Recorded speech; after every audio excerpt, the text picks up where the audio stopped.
Hello. Today I have with me my colleague Kyle Caldwell, Collectives Editor at Interactive Investor, and someone who needs no introduction, Terry Smith, Founder, Chief Executive and Chief Investment Officer at Fundsmith, which includes the UK's largest investment fund, Fundsmith Equity. Hello, Terry. Delighted that you could join us today. Morning. Terry, as you know, we gave users of the Interactive Investor platform the chance to ask you questions. So we had a massive response, but we only have time for 10. So we picked out some of the most common questions and those that were particularly interesting. Now, the first one, technology is something that interests a lot of Fundsmith investors currently. They would like to know, do you see the technology boom continuing? And is Fundsmith too exposed to technology? As you know from earlier discussions, I don't really regard technology as a particularly good label. People talk about it as if it's somehow generic, whereas I think even if you just take the companies that we own, they span airline reservations, accounting, software, operating systems, payment processing, and so on. They're driven by other factors, not just by technology. So I don't think it's a very helpful label. However, generically speaking, do I see it continuing? Yes, probably. Why? I think if you look at the COVID situation with the pandemic and you look back to the Spanish flu as a comparator, the Spanish flu caused an acceleration of existing trends out there in business. For example, the assembly line for mass production existed before that. And Model T thawed on an assembly line in 1913 up in Trafford Park, Manchester, believe it or not. Now famous for other things, of course. That was a pioneer, though. I mean, other people moved to this after the Spanish flu because of the reduction in the labour force. And it meant that consumer goods, cars, motorcycles, radios, refrigerators, and so on, could be more easily produced by people who had lower skill when they went past on a production line and did a single repetitive task. And it lowered the cost of production, and that lowered the price. And the result was an economic and stock market boom. The roaring 20s, no less. I would claim to have been the first one to suggest that that might be the outcome of this pandemic, in fact. And I think if you say, all right, well, what trends that existed before this pandemic might have accelerated? Well, clearly anything to do with e-commerce, home working, communications. A company like L'Oreal, which we invest in, will tell you they had 10 years of digital transformation in the course of 10 weeks last year. So yeah, I mean, I think that people who supply communication systems, working systems of the sort that we've got here, operating systems, e-commerce, anything that goes into all these things, factory automation systems, things that can read things without human input.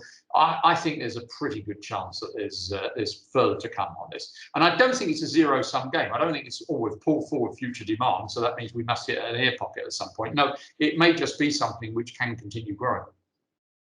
Again, we've talked about fund size, but it is something that a number of investors have raised. And so over the last 6 to 12 months, one says, I keep reading that your fund is apparently too large and that it should be a concern for me. Do you agree? I would suggest he stops reading, or she stops reading. If you don't like what you see, just turn the TV off. It's quite simple. I don't think it's an issue. Our fund size is big in UK terms, but it's tiny in relation to the companies that we invest in, or the size of capital markets worldwide. We wouldn't be in the top 10 active funds in America. If we owned 1% of each of our current holdings, which I've only chosen because hopefully we could agree it's not a very liquid position, the fund would be twice its size. I mean, and I've selected 1%, how about 2%? Yeah. Fairly clearly, then it'd be 4 times its current size. We're not big. We're big in relation to the UK. The UK is not big in relation to the world. Our next customer asks, what's your view about the growing use of computers for stock picking?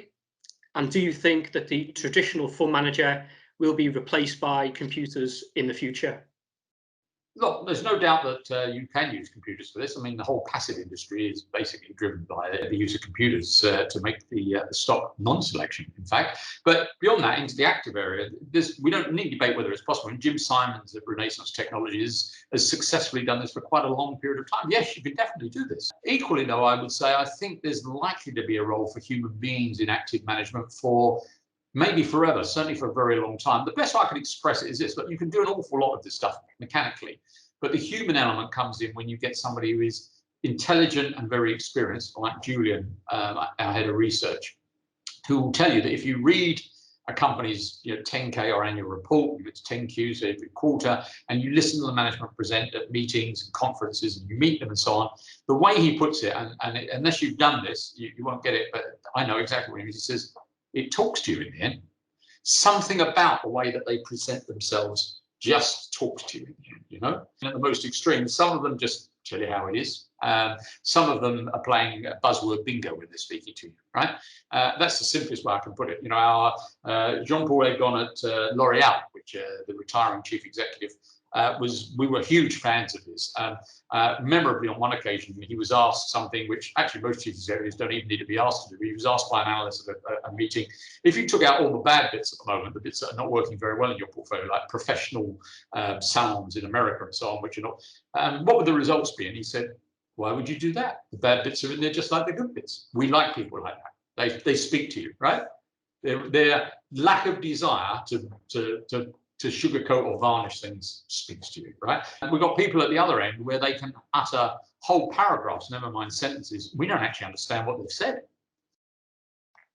We had another related question, which asked, could the common sense rules that are operated by Fundsmith be replicated by an algorithm? Yeah, I guess to some degree, what you've got here is a team of human algorithms employing these. But there's also this thing called experience that overlays some of what we do. So, you know, you probably, I'm not sure, your algorithm might have said Wirecard was a pretty good investment. Certainly said, some people's algorithm said it was a pretty good investment. But, you know, there's something in our experience that tells us differently. And that has kept us away from an awful lot of things which are disastrous, I've found over time. I'm not sure how you replicate that. It's what professionals in other walks of life, you know, crime detection, fraud detection, sports and so on, would say, it's this. I can just somehow smell this, you know? That's difficult to replicate. Well, understandably, a big question has concerned performance. So holders have been richly rewarded, obviously, since inception in 2010. But this can be difficult to maintain over very long periods of time. So the question is, do you think your winning streak can continue in the coming years? Interesting that they don't regard 10 years as a long period of time. I would have said for most investors, 10 minutes seems quite a long period of time. So I would put forward the starting proposition that 10 years is quite a long period of time to maintain it over. Can we keep going though? I would look at it this way. I mean, clearly, I wouldn't wish to, even if it weren't a breach of every regulation. There is, promise you, what the returns will be in the future. So, you know, who knows with regard to that. But I do know this, providing we do not depart from our mantra of owning very good companies that make high returns on capital, typically in the high 20s, 30% bracket, that can invest some or all of their earnings each year to grow at that rate, the returns from the fund will gravitate to the returns on capital in the companies. I'm not putting that forward as a theory, it's a fact. Providing we are able to continue holding companies of her sort, that is what will happen. We had a few moans about transparency. Some investors said they would like to see a bit more regular stock commentary. And one asks, why is there no percentage given for each of the top 10 holdings on the Fundsmith fact sheets?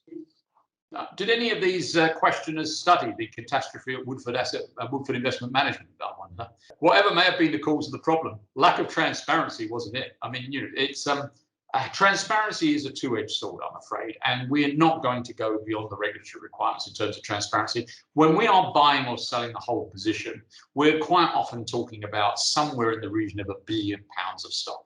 Right? I'm not quite sure how it would help our investors in terms of performance if we advertised right from the get-go that we were buying or selling that amount of stock. Basically, it's actually, I think, positively injurious. The people who campaign for this, and I'm not talking about your question, I'm talking about people in the media who sometimes campaign for it, seem to completely ignore things like that when they're talking about it. Investors are told to diversify risk. Our next customer question asks, since your fund is usually made up of 20 to 30 holdings, do you see any danger of investing in just one fund, namely your own fund, Fundsmith Equity, for their equity asset allocation? Fairly obviously, I'm not going to venture into giving your customer any investment advice because I'm not licensed to do so. So let's take it as read on the record that I'm not doing that. I think diversification is a subject that people don't study, like most things in investment, to anything like the degree that they should. Markowitz got a Nobel Prize in economics for demonstrating the additional return that was obtained from diversification, which in most people's thinking just becomes a label. More diversification equals better returns.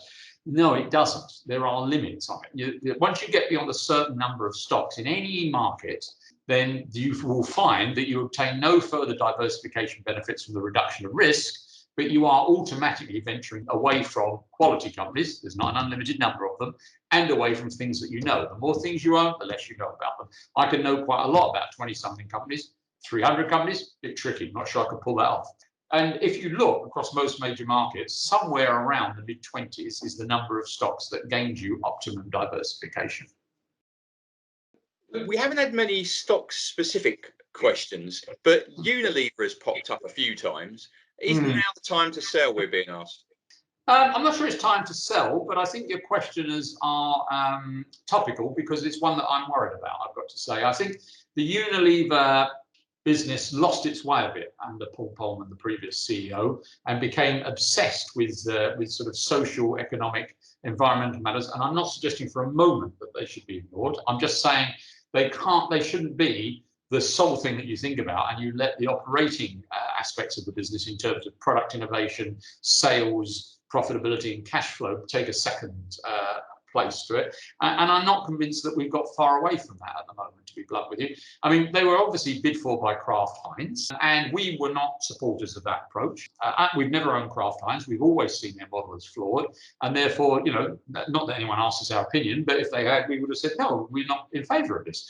But, you know, I need to go back and refresh my mind on the numbers. Kraft Heinz is achieving somewhere, I can't remember the exact number, somewhere around 2 to 3 times the revenues per employee that Unilever is achieving. Discuss, you know, it's not the Kraft Heinz approach was raising questions that don't need to be answered, and they haven't been answered about this business. So I see Unilever as a great opportunity. I think it's got a very, very strong roster of brands.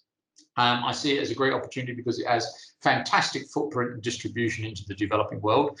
And I think at the moment it's not being realised because I think the focus is not in the right sort of balance within the business, and I hope that gets addressed. I would doubt whether it's right to sell it as a result because it hasn't been a particularly great performer. And typically, you know, I think these businesses, which are very strong businesses with powerful brands and great distribution and footprint, come right in the end, even if they're not being managed optimally at any one moment. Now, GameStop and the investor revolt on Wall Street, that grabbed headlines recently. So that's the rise of the app-driven self-investor. So especially post GameStop, do you think we're going to see greater long-term volatility in markets as the smaller pockets in investors speculate on short-term gains? And if so, will you be changing investment strategies to account for this? The short answer is probably yes. But I mean, GameStop and, as you say, the revolt against the short sellers that came along is just a new twist on something that's happening anyway. If you go back to pretty much when I came into this business, stocks were traded on a stock exchange. It was a club basically, and you went down there and there were a bunch of jobbers with China graph boards who wrote up prices on them, and there was a lot wrong with that. You know, obviously the amount charged for it was wrong, and the centralised market-based tax led to greater possibility, you might say, of manipulation. And we then had the deregulation of that, if you like, and negotiated commissions and competition in the form of a number of venues which have come in there. So an explosion of electronic exchanges, dark pools of liquidity, etc., etc., etc. The problem with that now is, I mean, I've lost track of this, but if I ask my dealer and say, I want to deal in Procter & Gamble, how many places are we linked up to you can deal? The answer is 11 or something like that. And of course, that means there are pockets of liquidity all around. So the liquidity has become very much siloed in these places. So you haven't got this central, you don't go down to the big board in Wall Street and a man in a sort of coloured jacket tells you a price looking at a screen up above him as a specialist on the New York Stock Exchange. Now it's all over the damn place. It's cut down the liquidity. And of course, the rise of the algorithmic traders has meant that you get followed around by people who try to tailcoat you or get in advance of you. So I think this is just another twist in terms of what's going on. It's adding a different form of volatility to an existing lack of liquidity out there. So I think the short answer is yes. Will it change what we do? No, I don't think it'll change what we do. I think what it may present us with sooner or later, though, is another opportunity of the sort that we try to grasp from time to time in these glitches when very good companies have something that happens to them and we're presented with an opportunity to buy them at the wrong price. So that's where I think it's most likely to lead to something that affects us directly. Another customer question asks whether there are any companies that in hindsight you missed out on that you wish you had held, and does this evolve your thinking for the future? I've got companies that literally range from A to Z that fit that description. A would be Adobe, a software business, and Z would be Zoetis, the veterinary pharmaceutical and animal testing business. And I've got quite a few jumping off points in between. I've got Mettler Toledo, the weighing equipment manufacturer, Intuitive Surgical, that make the Da Vinci surgical robot, Home Depot and Costco in US retailing, lots of companies. What would I say about it in terms of my thinking? I mean, one thing that it doesn't alter is this: we probably won't fail as a strategy for investors if we don't own the best companies in the world, right? The very best companies in the world. We probably will fail if we start to own bad ones, right? I'm pretty sure. And so, if in doubt, do now. We don't go out there and do things unless we've got a high degree of certainty about it. So that probably won't change. I think where things might change, however, is in talking to my team about things that we do. I've always shied away, for example, from retail businesses. I've seen too many things go wrong in retail businesses where they're very landlocked into a geography. Like Tesco, they go abroad. It's almost always a disaster mixed with a tragedy. As a result, as soon as there's a downturn, they're very high fixed costs with their premises and so on, mean that the profitability is of a small margin retail business is vaporized, etc. And I've missed out on a couple of very good businesses, I think, as a result of that. And I probably, in my darker moments, have to sort of listen to them one or two times, particularly since, you know, I have got a team sitting in America. And they can sometimes tell me about businesses that, although I know about them, I read about them, they really know about them. I mean, they actually do see them in operation quite regularly. It can tell me things that I wouldn't otherwise see.